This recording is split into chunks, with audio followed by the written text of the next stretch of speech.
देखिए, हम तो पूर्णिया जिला का पश्चिमी भाग अमौर वगैरह घूमे, वहाँ के लोगों को तो जुनून आ गया भाई। सिर्फ बोलता है कि हम लोग अख्तरुल ईमान को ही देंगे। कल मेरा दौरा इत्तफाक से सवा जफर साहब का इलाका और उसका पंचायत भी मैं गया था। तो वहाँ के लोगों का कहना यह है कि आप लोग अपने तरफ संभाल के रखिए, हम लोग इस मर्तबा किसी की बात नहीं सुनेंगे।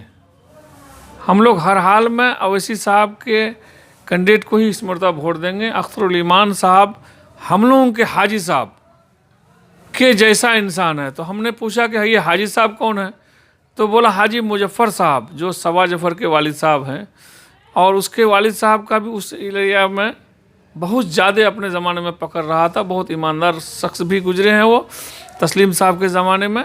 इसी तरह से वहाँ के लोग कहते हैं कि इस मर्तबा हम लोगों को हाजी मुजफ्फर साहब जैसा कैंडिडेट मिला है, इसलिए हम लोग अख्तरुल ईमान को ही वोट देंगे। द मैसेज न्यूज में स्वागत है। मैं नवेद आलम और लोकसभा चुनाव को लेकर चर्चा में हमारे साथ हैं हाजी इजहार आसफी साहब। उनसे हम यहाँ का चुनावी हालात को जानते हैं कि क्या अभी का ताज़ा हालात है चुनावी, क्या माहौल है, क्या रणनीति है, किस तरह से आपको देखा जा रहा है। कुछ लोग बोल रहे हैं कि सिरसावादी वो एसोसिएशन का बैठक करवा रहे हैं, इस पर क्या असर पड़ेगा? अब बैठक तो सब कोई करा सकता है, लेकिन सिरसावादी भी इस मर्तबा ठान लिया है कि हम लोग मीम को ही वोट देंगे। कितने टोलों में आप गए? सिरसावादी टोलों में आप जाते हैं? हाँ, 6-7 टोला में मुझे जाने का मौका मिला। वहाँ के लोगों का तो कहना है कि हम लोग अख्तरुल ईमान के अलावा किसी को वोट नहीं देंगे, चाहे हमारा कोई कमेटी आ जाए।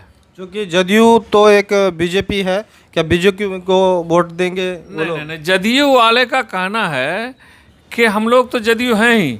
उन लोगों का जब दाल नहीं गला, खिचड़ी जब नहीं पकी उन लोगों का, तो हमारे यहाँ के लोग मासूम लोगों को ये कहते हैं कि भाई आप लोग अगर जदयू को वोट नहीं देंगे तो फिर हाथ छाप को दीजिए, ताकि हाथ छाप का वोट तितिर बितिर हो जाए। कुछ अख्तरुल ईमान को मिले, कुछ डॉक्टर जावेद साहब को मिले, और हम लोगों का तीर वाला जो महमूद साहब हैं वो जीते और हम लोग भाजपा के साथ में जा कर के मटन चाप उड़ाएं। यहाँ पर लोकसभा चुनाव में इस हालात में लोगों को क्या करना चाहिए, किस तरह का कदम उठाना चाहिए, बता पाएंगे आप? हाँ, लोगों को तो कहा जाता है, लोगों की तरफ से तो बोलता है कि नहीं हम लोग इस मर्तबा एक ही मर्तबा, अगर कहता है कि अख्तरुल ईमान काम का आदमी नहीं है तो बोलता है कोई बात नहीं, काम का आदमी नहीं है तो भी हम लोग उसी को देंगे। आप बहादुरगंज विधायक के बारे में लोग बोलता है, उसके इलेक्शन के टाइम में तो बोले ये कोई काम का आदमी तो नहीं है, लेकिन बहादुरगंज का लोग ये कहते हैं ना कि हमरा तोसिफ के वोट दूँ।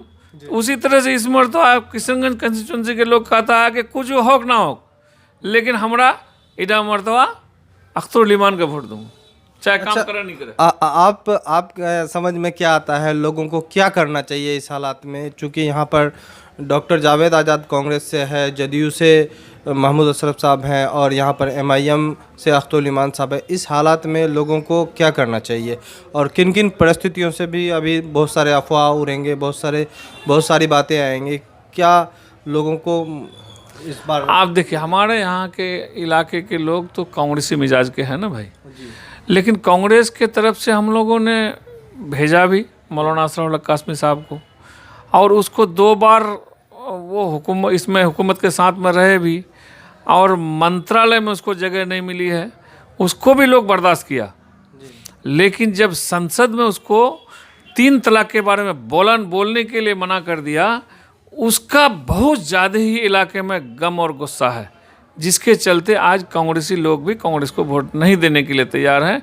और असदुद्दीन जो दहाड़ रहे थे संसद में, उसके बारे में लोग तारीफ़ करते हैं, क्योंकि हर इलाके के हर आदमी का बाल बच्चा बाहर मराता है, बाहर से गाइड हो रहा है कि बाहे मांगे तुमरा वोट पतंग छाप कर दिस।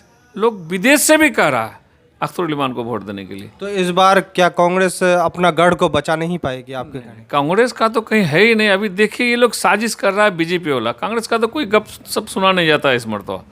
जहाँ भी होता है तो वही बीजेपी के लोग, RSS के लोग तीर छाप में वोट देने के लिए कहते हैं, और वोट अगर तीर छाप में नहीं देने के लिए होता है तो कांग्रेस का जो कोई ये है वर्कर है वो लोग नहीं बोलता है कि कांग्रेस को वोट दीजिए, उससे ज़्यादा लोग तीर छाप के लोग कहते हैं कि आप लोग कांग्रेस को वोट दीजिए। ये हाँ, यही हो रहा है, ताकि यानी कि वोट ताकि वोट का डिवीजन हो जाए, बांटा बंटवारा हो जाए। तो ऐसा हो मुमकिन नहीं, सवाल ही नहीं उठता। ये तो पटुआ का खेत में लोग अभी जो पानी बटा रहा है, धान का खेत में जो पानी बटा रहा है, वो लोग भी अपने बीच में गवर्नमेंट करता है कि इरा मर्दो हमरा कुछ हो जो अख्तरुल ईमान के वोट दूँ। जी हाँ, हमारे साथ थे हाजी इजाज़ साहब जो चुनावी अपडेट दे रहे थे किसानगंज से। फिर आपको नेक्स्ट अपडेट के साथ हम मिलेंगे, तब तक मेरा चैनल सब्सक्राइब करें, लाइक करें, शेयर करें अच्छा लगे तो।